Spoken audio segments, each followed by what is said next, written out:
السلام عليكم ورحمة الله وبركاته. حبايب قلبي، ازيكم عاملين ايه؟ احنا النهارده في سوق الحكمة، أول سوق جمعة بعد العيد الكبير. وده شكل السوق الساعة 12:30 أو الساعة 1 إلا.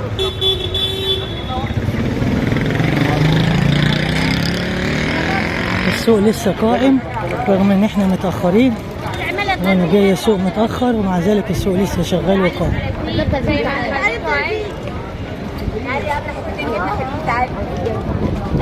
بكام التفاح؟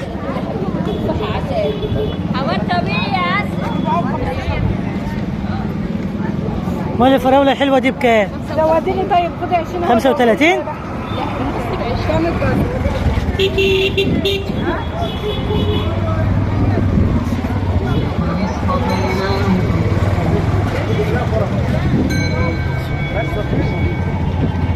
بكام التفاح يا بنت؟ تفاح بكام؟ الكيلو بكام؟ 35. حلوة. حبايب قلبي، ازيكم عاملين ايه؟ كل سنة وانتم طيبين. احنا شوفنا اسعار التفاح البلدي كيلو ب35، والفراولة البلدي برضو ب35 الكيلو. السوق النهارده هادي والاسعار معقولة كويسة.